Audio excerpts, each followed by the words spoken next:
بالنسبة لقضية الصحراء، بعد الدورة اللي دارها ترامب واللي تبناوها الأمريكان الآن راهم طبعا مع الموقف المغربي في قضية الصحراء.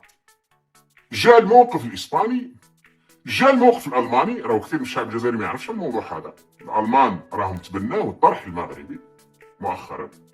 النظام ما حبش يتبع الألمان، ما عندوش واش يدير الألمان، ويعرف باللي إذا كثر حل لسانه كثير مع الألمان مش الإسبانيا. وبقي فرنسا، بالرغم من أن فرنسا تميل للطرح المغربي تقليديا يعني، إلا أنها ما زال ما خذاتش هذيك الخطوة اللي خذاتها إسبانيا وتقول نعم الطرح المغربي رانا معاه وخلاص انتهى الموضوع. ما زال ما خذتهاش فرنسا نهائيا يعني، ما زال مخليت لهم واحد فهما هذا هو. وهاي الكارثة هو أن بقضية الصحراء الغربية ذبحوا الشعب الجزائري، ذبحوه،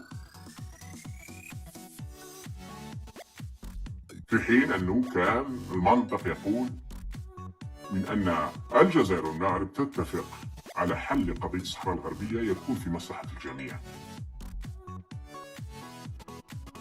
ويبني قناعات إلى المستقبل بأننا شعب واحد في مجموعة بلدان، وأن مصيرنا هو مصير مشترك، وأنه يجب أن نبني اتحاد مغاربي، وكان المفروض هذا اللي يكون. لكن للأسف مش هذا هو اللي تنظر الحساب.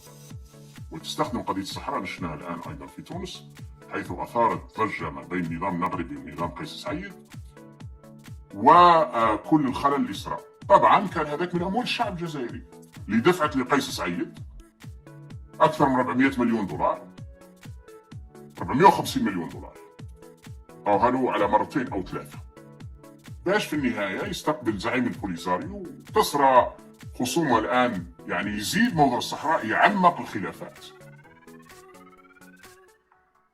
قيس سعيد اللي هو في الحقيقة في أيدي الإمارات والسيسي والفرنسيس، لكن في هذه النقطة ما عندوش خيار.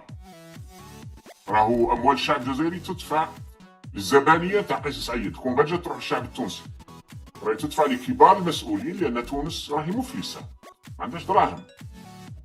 إذا باش تبقى لهم الإدارة شوية تمشي، خاصة كبار المسؤولين، تدفع من أموال. وراني وريتها لكم باعتراف مسؤول أمريكي كبير، قال الجزائر هي التي تدفع في أجور الموظفين التونسيين.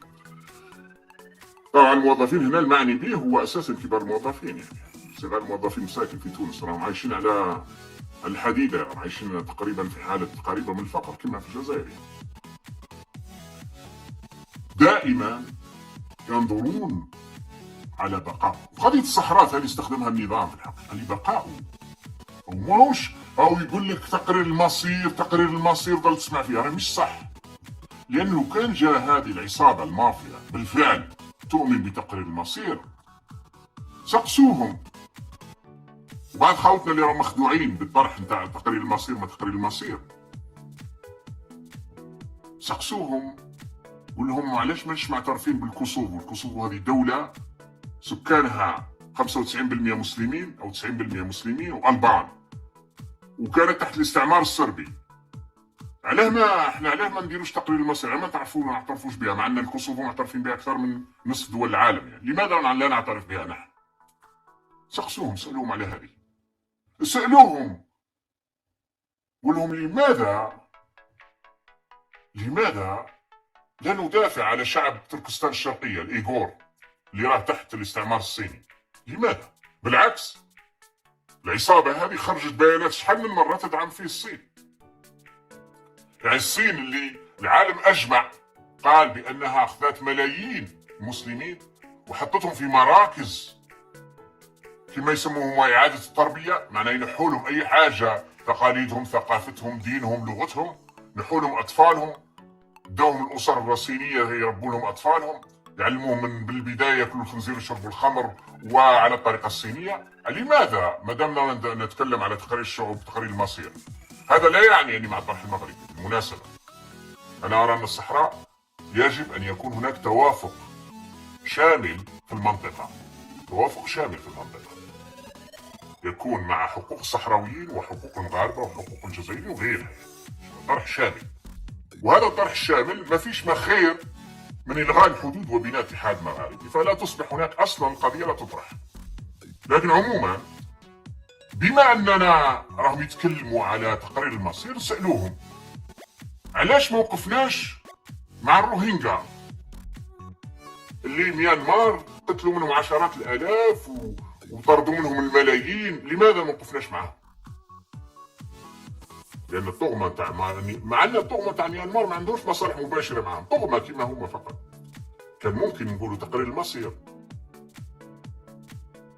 وقضايا كثيرة في تقرير المصير، قضايا كثيرة بما فيها دعمكم لنظام بشار والاحتلال الروسي في سوريا، بينما كان المفروض أنكم تقفون مع تقرير الشعب السوري لمصيره، الأغلبية هي تقرر.